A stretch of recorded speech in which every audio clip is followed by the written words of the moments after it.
Hello and welcome to the Squeaky Bum Time podcast. It is Friday, October 7th.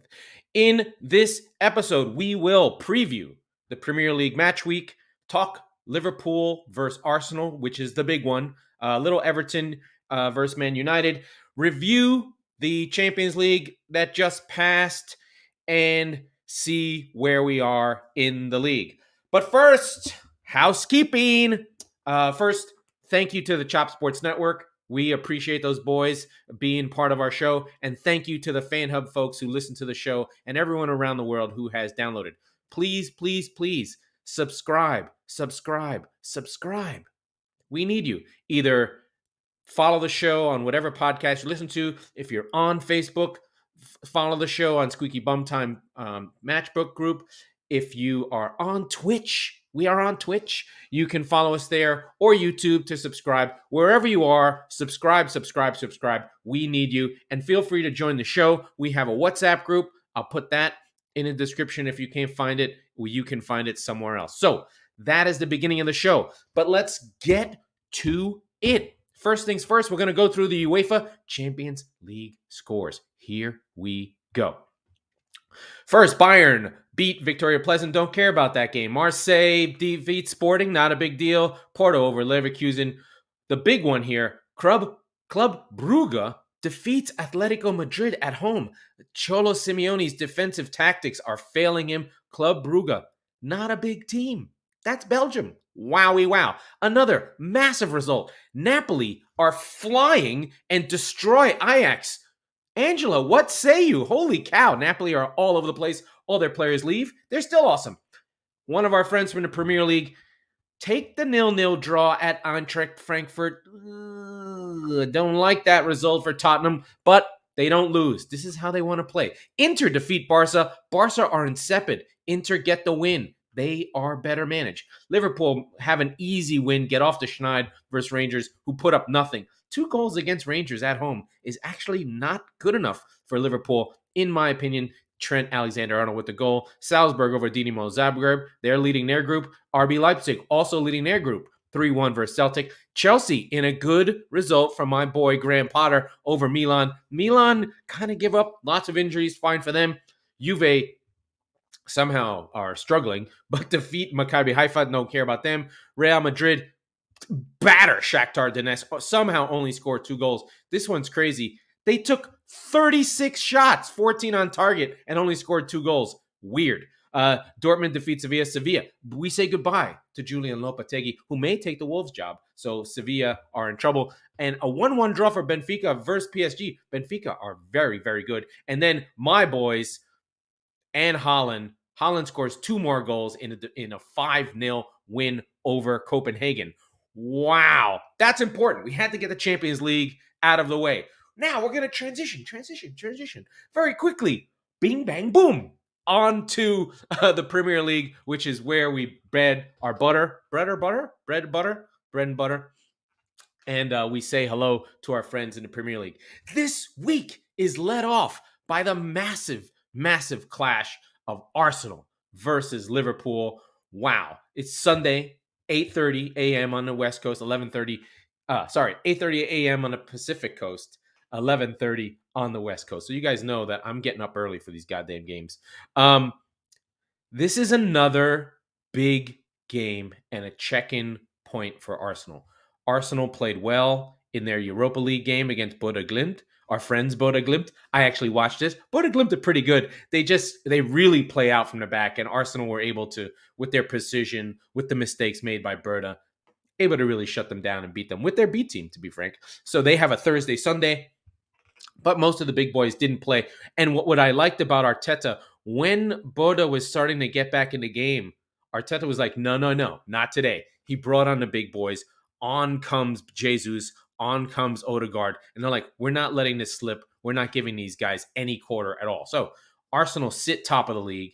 They're playing Liverpool, who are 9th on 10 points. They're 11 points behind Arsenal. That's a lot. 10 points behind City.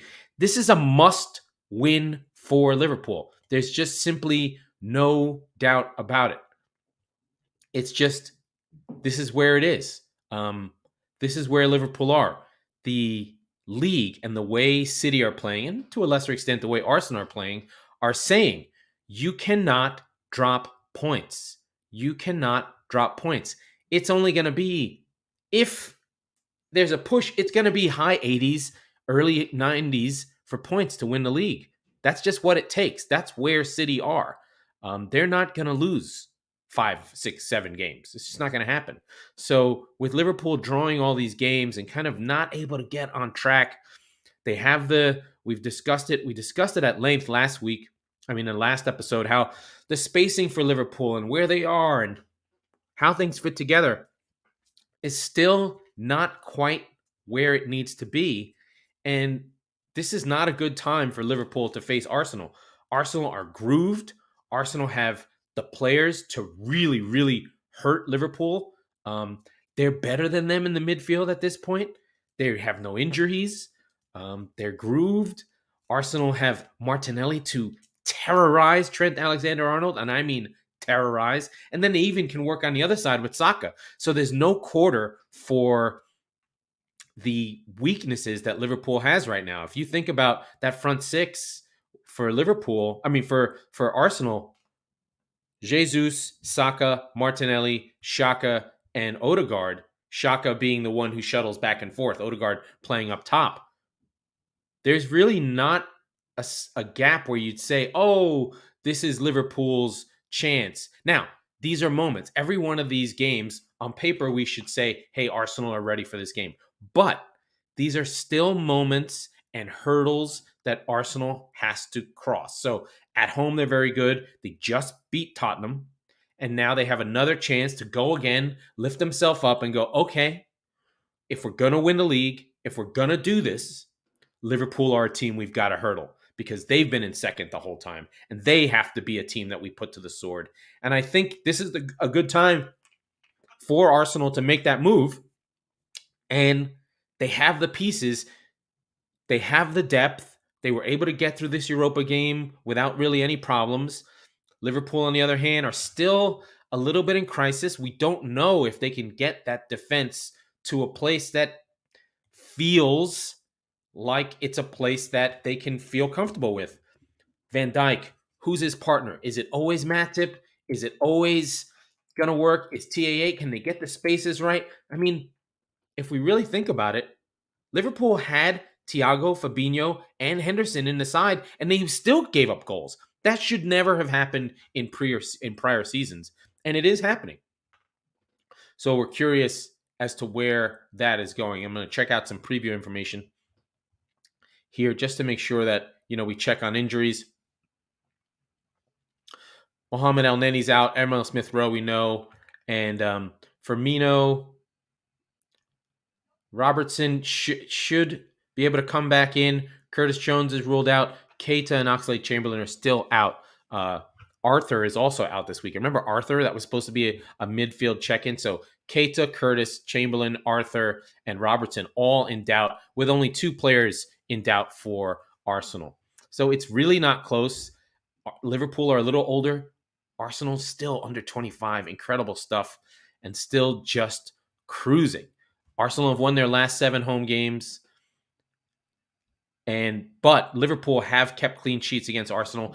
This is a good matchup. It should be better. Last year, this was a no contest. But now we find out more about both teams and where Liverpool really are. If Liverpool want to keep their season alive, they have to win this game. Must. Little funny note, there was an anecdote around Darwin Nunez, who's Liverpool's big signing for the summer. Not their Haaland, not understanding anything Klopp says and talking to his teammates to figure out what it was in Spanish. I'm sure it's just a silly little story, and it'll be fine once they get themselves moving. So that's our big game, Sunday, 11:30 Eastern, Liverpool versus Arsenal at the Emirates. Big game. Moving on.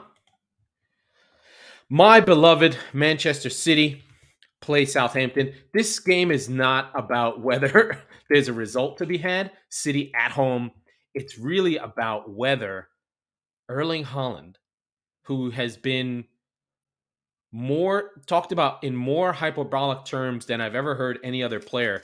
It's like pundits never watched the Bundesliga or never watched him in the Champions League or discounted every goal he had beforehand. And now that he's in the Premier League, it's as though he's this, talking point that we needed to talk about the whole time. He was awesome the whole time.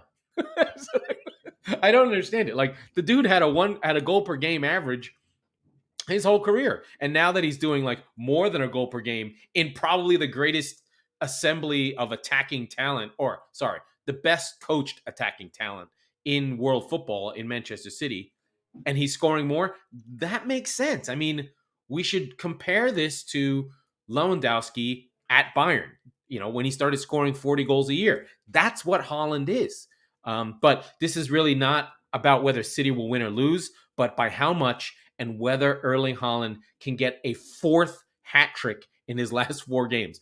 Something that's inhuman and should never happen. That would mean that he has a hat trick every other game, not a goal. A good striker is a goal every other game, and he's on a hat trick every other game. So if he scores another 3 goals, I think the hyperbolic machine just shoots into the stratosphere, and we get into like special magical thinking about what does Erling Haaland mean? Has he broken football, etc., etc. But that's where we are. We're in this like stratospheric world where Erling Haaland has taken over the universe, and we're in a kind of age of sport alien, like second generation data analytics age, where everyone has watched every game, kids growing up on YouTube. I think, and I'm going to make this analogy. So in basketball, there is a young man from France who's like 17 years old, Victor Wembanyama, anyway, like the Spurs player, but this guy's a giant 7'5" basketball player.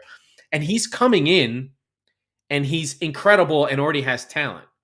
I think what we're seeing, and we're seeing this with Haaland as well, also young, 22, and we're seeing it in the NBA more, and we're always shocked by young players being really good and sharp. But I don't think that the punditry of the world has caught up with how much information is out there for a young player to consume if they want to be the best ever. Like, if you're a 15-year-old and you want to be like Ronaldo or Messi, you can watch every single goal they've ever scored ever in history.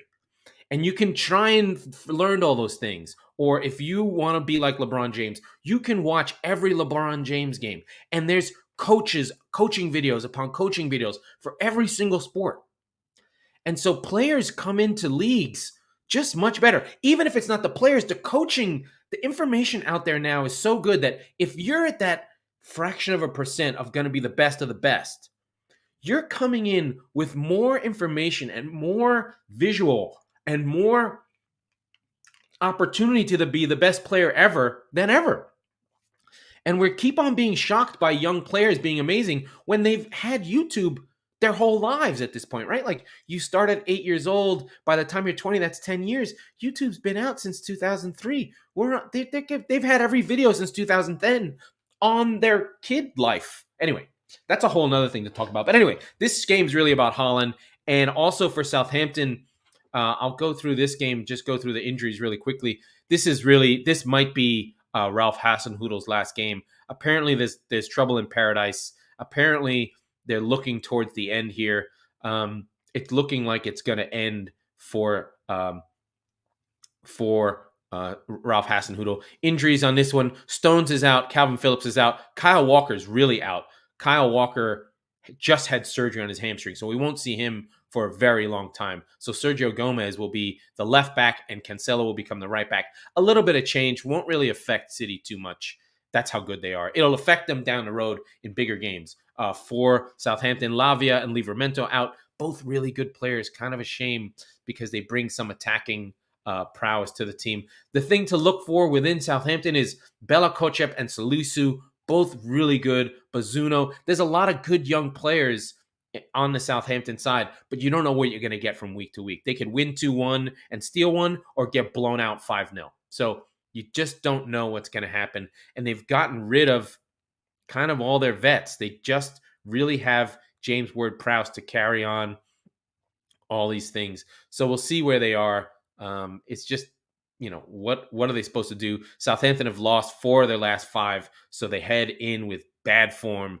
But they have played City well historically, and so we don't know what's going to happen. We'll see what goes on. Usually, City had trouble with Southampton because they just didn't have a striker. But now that Haaland's there, there's somebody to put these balls in and score. I've always enjoyed Southampton. I like Hasenhüttl. I want him to be on a better team. I could see him getting fired and then like taking the Aston Villa job or something like that, or maybe taking the Wolves job and having a little bit more. I think the only thing that's kept Southampton in this league has been Hasenhüttl. Weirdly enough, even though he has those 2 9-0s, at least he had a philosophy and a way to play.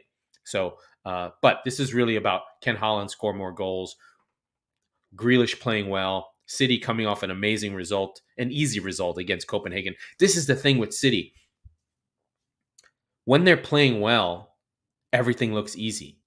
Even the finishes from Haaland, they look smooth, they look simple. But what he's doing is incredible. When Phil Foden makes a good finish, they make these goals that they're scoring look easy. And people just go, oh, they should always win. But what they're doing is really fucking hard. The passes that De Bruyne makes are incredibly difficult, but he just makes it look easy, and we're used to it. That's the thing with City. They make the impossible look easy. And so you kind of watch them and you go, oh, that was no problem, 1, 2, 3. But as a person who watches a lot of football, and specifically a lot of City, whenever I watch other teams, I'm spoiled. And I go, well, isn't that guy's open? Or why did you lose that ball? Or how come you couldn't just turn there? And that's because I'm so used to watching City that I'm not used to these slow-paced teams that make mistakes or don't see crosses, or when they do cross it, it balloons over or whatever. City make the impossible look easy. So we see them as not putting any effort in, but they've put a lot of effort in because they're incredible. Next up on the docket here is Chelsea versus Wolves. Chelsea still a work in progress. Wolves have fired their manager, so Bruno Lage is no longer managing Wolves. He changed from a back 3. I think it's a mistake to have gotten rid of Lage, but I'm sure that as I listen to lots of podcasts and Wolves fans, they're just frustrated with Lage because he's not a talker. He's not a, don't mind that snapping. That's my bug zapper. They just don't have a striker. It's really the issue for Wolves. They have a lot of injuries. Kalajnik out. Jimenez out. Chiquinho out. Pedro Neto out. Nathan Collins out. Ruben Nieves out. Their other striker, Yang Lee Chan, is out. They just have too many injuries. And then for Chelsea, Fofana got injured in the Champions League game along with N'Golo Kante, who's not quite ready yet. And also a big change for Potter. He's been using Kepa as opposed to Mendy. So Kepa's been in goal. Kepa looks different. He's physically much bigger than he was when he came in and had all those troubles under Sarri. So he's physically much bigger. But I'm interested to see where Chelsea are. I know that they're working through things. I know that they got a good win. I watched them against AC Milan, and there was much more urgency and effort put in. They really pressed a little bit harder. I saw a lot more running from Mount and Sterling, and Kovacic being in is a big deal. He's such a good player, so good on the ball. And then Reece James is probably Chelsea's best player, and he scored a goal. So they're getting there. They're moving along. I do think that the problems Aubameyang has always had will be the problems that Potter has with him, is that he doesn't do much. He can finish goals. He gets on the end of things. He's a good finisher, but he doesn't press. He doesn't hold the ball up. He doesn't even drop deep. He doesn't even care. And I think eventually Broja will take that striker role off of him just because, and we'll see where they are there. But I like this game. I think Chelsea will get a clean sheet. Not a problem. I could see, Chelsea having a hard time. Might be a 0-0, but I can definitely see Chelsea should win this game, especially at home. And these are the games that Chelsea needs to win to keep themselves moving while Potter does his work. You know, I love Potter. You know that he's going to get there. They sit in fifth right now, Chelsea. So they've got to get their machine back going, get themselves in the top four, get themselves moving. We can assume that Brighton will drop out and go from there. The issue for Wolves, and I talked about this on the last podcast, was last season, Wolves were, by their underlying numbers, a relegation team. Jose Sa was the best goalkeeper in the league. He saved penalties. He saved one-on-ones. He kept them in the league even though they weren't scoring at all. So I think I said they had the underlying numbers of a team that gave up 60 goals but only gave up 45. So Sa was like 15 goals difference as a team, and that kept them where they were. And I predicted, I think in our predictions, and I could probably go back and check, but I don't have to do it now, that they would have a hard time staying up because they hadn't really improved the team, and Jose Sa was not likely to sustain that. And I think that the loss of Connor Cody because they wanted to go to a back four was a huge mistake. They just lost a personality. They lost, what do we talk about, Mike and I, all the time? That Englishness. Right now, this is a Portuguese team almost 100% at this point. And they're missing that Englishness, that sort of connectivity to when they came up, that language, that talking, that energy that defenses need. Defense needs glue. And that keeper to central defender connection is so huge. And Cody gave them that, and he's not there anymore. And I think that's going to hurt them. And I think that they're now a candidate to go down. So we move on to Mike's beloved Tottenham versus Brighton. Tottenham have an issue. Their offense and the way they play is really difficult to see quality. They have quality, but the way they play doesn't show it. And I know that's what Conte does, and I know he's Italian, and I know that this is what they do. But I think he's not, or he doesn't have the skill, or this isn't his personality. He's not looking at Spurs, seeing what they have, and playing the way that makes Spurs the best version of themselves. He's seeing the team, seeing its flaws, and trying to play the way that reduces their flaws. When you have Son, Kulusevski, Richarlison, and Kane, I think you have a chance to be more offensive. Or maybe they're one attacking midfielder short. Like maybe it should be Basuma, Betancourt, Højbjerg, and then play three up front and see how things go from there. Instead of this wingback thing where he can't really figure out who the wingbacks are. He's Perisic, but he's not a good defender. He keeps on playing Emerson Royale when he's got Sessegnon and he's got Doherty, and his central defenders are okay. I think Eric Dyer's good in the middle. He's a good passer, but he's not athletic enough. And then when they want to play athleticism, then they bring on Sanchez, but Sanchez isn't a good enough defender. He's too rash. He uses his athleticism too much and gets cards because he doesn't know where he's supposed to be. And then you have just let me I forget the defender's name, the Argentinian, and Mike would just kill me if I didn't know. Oh, Romero, sorry. And then they playing Lenglet. I don't think they're there.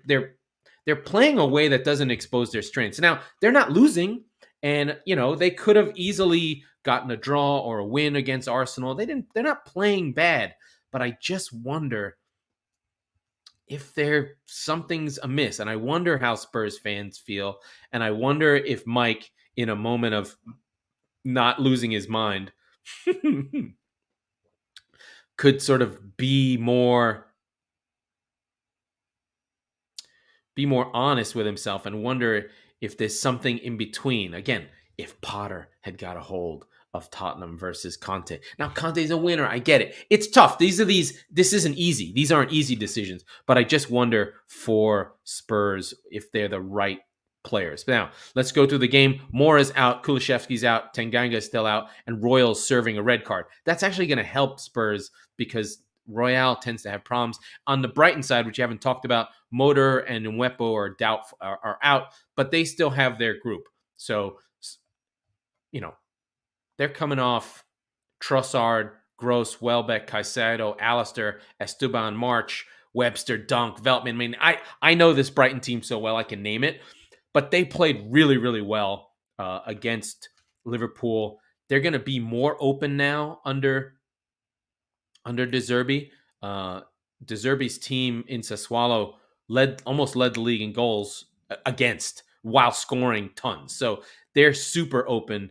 But I think that he's going to let the talent of the team do its best. But I do wonder if someone like Dunk and Webster, who are not that athletic, are going to have a hard time without Caicedo protecting them more often if he's going to ask Caicedo to push on. If Caicedo is playing forward, I think that Brighton will give up goals, but they're going to score more. I think that, he allows for freedom. And then, of course, Danny Welbeck is just such a frustrating player because he's so good. He does so many things well. He brings balls down. He pops it out wide. He makes the run into the box. But then, he just fluffs. He just fluffs his finishes almost always. You can almost always know that he's gonna fluff his lines. But this is a good lineup for Brighton, and I don't think that any Spurs fan should be worried about this game. This is going to be a tough game, and while a draw might seem bad, a draw against this Brighton team who are going to match up against you in the same formation with the 3-4-2-1, you should be worried because you don't have an advantage by playing wingbacks. They're going to come up against each other. Perisic and Esteban are going to be against each other. Solly March and Sessegnon are going to be against each other. There's not going to be some special magic where you have extra space. And Brighton is much more grooved than Tottenham. Well, are they? They're about the same. So this is a good game. I could see a draw happening here, but I still love Brighton. Even though my friend and son, Mr. Potter is not at the team anymore, I still love Brighton. I still want them to succeed. I still want them around. I still want to see them challenging in the top four. I just love them. Trossard coming off a hat trick. It's a good team. It's a really good team.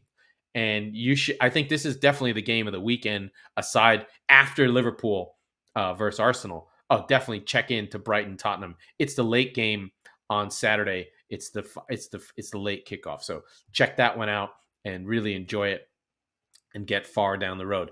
As opposed to watching Everton versus Man United. Everton all of a sudden are the best defensive team in the league. I don't know how that happened. But they are not.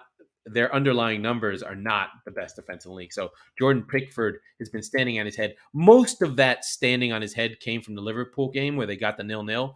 But right now, let's see. Goals against sorted by Everton, number one defense in the league, only 7 goals against, but their XG is 13. So their goal difference is 0, but their expected goal difference is -4.5 because Pickford has stood on his head. But and I talked about this over and over again. Tarkowski and Cody, English defenders who want to defend, who want to organize, who want to talk.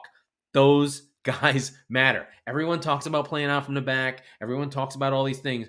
But when you have Tarkowski and Cody in the middle of your defense with crazy Jordan Pickford, you're going to be fine. Now, a lot of things have improved for Everton. Onana has been a revelation. He literally grows every time you watch him. He was 6 foot. Now he's 6'2". He's going to be 6'5". Basically, he's a Haaland in the midfield. He's gigantic. Keep an eye on him. He's this giant monster of a player who plays in the middle for Everton. That's going to cause massive problems for United because we know United's weakness is in the midfield.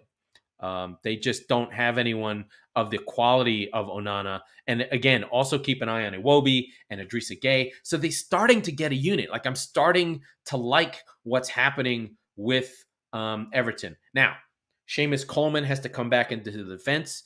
They have a bunch of players out. Everton missing Mina, Holgate, Godfrey, Townsend. Nathan Patterson's the big one. Nathan Patterson missing as their normal right back. Seamus Coleman, longtime 14-year captain, comes back into the side. He's the link to old school Everton, to Moyes Everton. So Seamus Coleman, a player I really love, but now getting long in the tooth, and I think he knows it. He's just a captain and a talker, but he'll be back there. But it should give Rashford a chance to get in behind, provided Tarkowski and Cody give that room. But Pickford on his head, this Everton side starting to look settled. Gordon and Gray, Mopé in the middle. We know about Mopé and his wipes. So I really like Everton in this game, especially at home. I don't think United are grooved, especially they had a little bit of a tough game, a little bit of a weird game in the Champions League. They gave up 2 goals to Acacia in Cyprus, which is insane. But they still haven't figured out the midfield, and I'm not sure Eriksen can be counted on to be defensive. I think if Frank Lampard sees Fernandes and Eriksen in the midfield, he should take the game to United because they're weak. If he tries to sit back and plays defensive, which is the way Everton have been playing, he will allow Eriksen to not be a liability, but they need to attack because Eriksen, McTominay, Fernandes is a weak midfield. Lindelof, Martinez is a small defense. They can be got at. And I think Gordon, Mopé, and Gray should have a time and really get in there and get after them. Don't be afraid of Man United, especially at home. Take it to them. I'm not sure if Everton are ready for that yet. They're still pretty much a counter-attacking team who are solid in defense. But I think that this is a time to be like, we're fucking Everton. We're at home. We're going to make a statement. This team's not good. Man United are not good. They don't know how to play with each other yet. Varane's still out. Dubravka, Wan-Bissaka, Harry Maguire, Brand. The injuries for United are non-playing players. So I think the key thing is, will Casemiro play? This is a weird thing that's going on with United where we're not sure why Casemiro's not playing. I don't think necessarily that Ten Hag liked him or wanted him. So we'll see what that means, which I don't understand why that's happening. Who the hell knows? They do need him. They do need him to be good and need him to sort of be that anchor because he's so much better than McTominay. McTominay is awful. Just give us a second. I'm just going to pop open a door.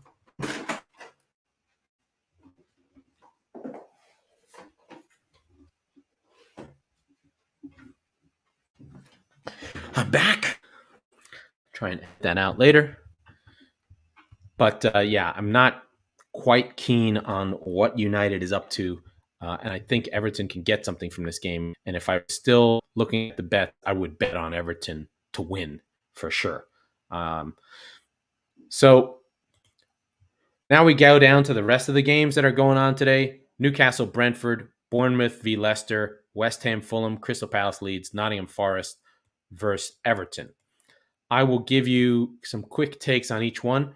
Newcastle coming off a really good game at home. Brentford, after having that good win versus Leeds, have not really played well. We're hoping that Brentford can get themselves back together. These games, so the Brentford-Newcastle is one of the morning games, so 10 a.m. tomorrow. Newcastle are in decent shape. They just got the win. St. Maximin is on his way back. Brentford, not sure what's going on. In a relegation 6-pointer, we have Bournemouth versus Leicester in the South Coast. Bournemouth playing, you know what? Bournemouth playing really well. They're, again, undefeated in their last 5 under Gary O'Neill. Leicester got their first win against Nottingham Forest. We'll see if they now can kick on. They have a good offense. Leicester do score goals. They have Maddison. They still have that. Their problem is defending. If they're put under pressure, will they fold? Have they fought their set-piece problem? Can they hide their goalkeeper, which Ward is terrible, but they've got to find a way to win games without having to score 3 or 4 goals. So Leicester, this is a 6-pointer. This will let us know really where Bournemouth are and where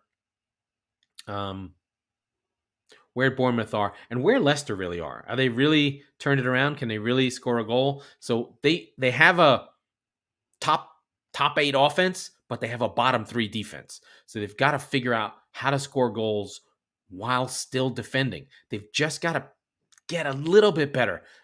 They should kill for a goalkeeper. They really need one badly.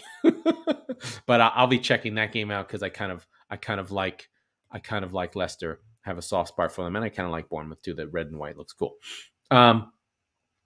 We go to West Ham, Fulham. Fulham should have felt like they had a good chance in this game, but especially at home, these London games are rivalry games, East versus West London. But the injury list for Fulham is long and scary. Mitrovic is doubtful. Tete's doubtful. Willian's doubtful. Harry Wilson's out. Chalobah out. Anthony Robinson doubtful. So we should see Paulinho, which was big for them. So Reed and Paulinho, their midfield has really been holding it together. But no Mitrovic will be a problem. If I am Fulham, I think I err on the side of caution and don't bring Mitrovic on. For West Ham, they just have Agard, who's been out all year, and Maxwell Cornet, who sadly it doesn't look like he can stay healthy. But we'll see here what goes on. Paqueta is getting off the schneid. Bowen scored last week. Fornals is there. So we're starting to see some of the groove that West Ham have. But in this game, you want to see West Ham impose themselves. Let's try and get that goal, do some damage to the frankly shaky central defense of Leeds. Of Fulham, and score some goals. I think that this should be.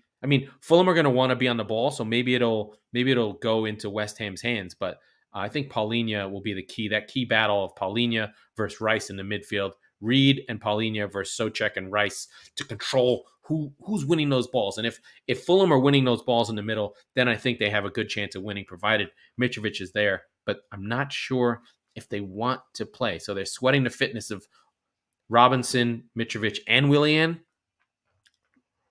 We'll see. And West Ham did play on Thursday, and are they going to keep that process going of continuing to play the same players over and over and over again? Well, we'll see what happens there. That's a little club that I like to talk about. And we go to Palace and Leeds. Palace have been playing really well. Leeds, not so much. They had a gnarly draw against Aston Villa, but I'm less concerned about Crystal Palace, even though they're pretty low in the table. Crystal Palace sitting 17th. There's no way this team's going down. They're just way too good. They, again, have the same problem they had last year. They need to turn their draws into wins. Their only loss in their last 6 was to City, but they had draws versus Liverpool and Brentford that they shouldn't have lost, and Newcastle. In their last game, they lost to Chelsea. So their losses have been against Big Six sides, which, that's okay. They lost that crazy Conor Gallagher goal, but they should be better than they are. I'd like to see defensive style last time and see where they go from there. But, the month off has helped Leeds the most. They now have got Aronson and Rodrigo and Harrison and Bamford. Everyone's back in action. But they've got to kick on and figure out where they want to go. Sinestra is going to miss this one because he got a red because they're dumb. But on the Palace side, big miss for them is Joachim Anderson. He is a great passer of the ball, really switches play from the back. So we'll see if that affects their offense. But let's go, Palace, get some wins. Leeds is a team you can beat, especially at home. And then last game to go through is the great and powerful Nottingham Forest versus Villa. What to say? Forest are really hitting the skids pretty badly. They're in trouble. Steve Cooper's in trouble. They bought those 22 players. They spent £180 million. It's not looking like they have something here. Villa are a pretty weak opponent.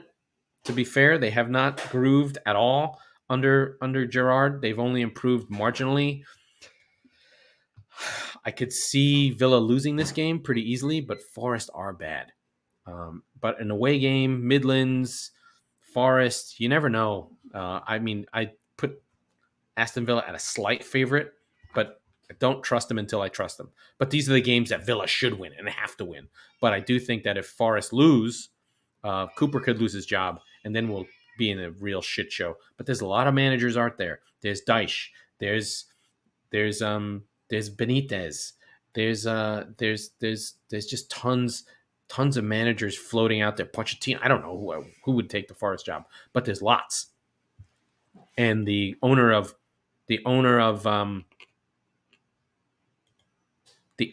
Nottingham Forest is a bit of a wild man. He does like to do things the way he wants to. We'll see. Oh, is this true? Oh, so breaking news: Steve Cooper has signed an extension, so he will stay at the club. He will stay at the club, so he's clearly not gonna get fired. So that's amazing. It looks like this is gonna be his team. This is gonna keep him in good shape. Cooper is gonna be the manager. I guess they don't care if they go down, or maybe they have a long-term plan. And so Cooper gets a new deal until 2025. Not that that means anything. But this is big news. So I guess Cooper is not in trouble as of right now, or maybe he was going to take a different job and decided, hey, I'm gonna keep this job, and he convinced them to keep him. So that's a big deal. Cooper will be the manager, so he has at least maybe there's some leeway to get the 22 players that they signed in order. And then now the Schneid goes back to Steven Gerrard. Does he get a leash? Is he the one in trouble? So this becomes one of those games, where whoever loses, the narrative shifts to them of like, oh, you're going to get fired. But now we know Cooper isn't going to get fired.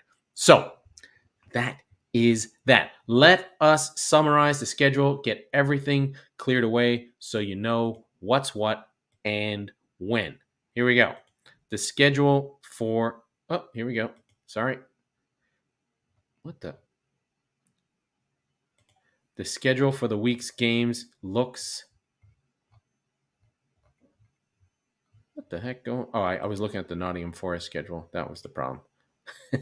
The schedule for the week's games is the 10 a.m. Eastern, 7 p.m. Pacific games are Newcastle versus Brentford, Bournemouth versus Leicester City, Manchester City versus Southampton, Chelsea versus Wolves, and the late game on Saturday is Brighton versus Tottenham. Then on Sunday, all the Europa kids, West Ham at 9 a.m. versus Fulham, Crystal Palace host Leeds, and then the big one, 8:30 on Sunday, 11:30 Eastern, Arsenal versus Liverpool. And then to round out the Sunday is Everton versus Man United at 11. That's 2 p.m. Eastern. And then the Monday game is Aston Villa, Nottingham Forest. Not sure why Nottingham Forest keeps getting Monday night games, but such is life. And then there'll be midweek European games. That'll come back around, and we'll talk about those on Monday. Wow. So I have survived again. My throat has survived. Once again, please like and subscribe to the show. Thank the Chop Sports Network. Thank FanHub. And I am going to take us out of here right now. That was the Squeaky Bum Time podcast with Mike Slater and Laurent Cortines. We're the football wing of the Chop Sports Network. We record on Tuesdays and Fridays. So be sure to subscribe wherever you get your podcast so you never miss a show. Mike, I need you, buddy.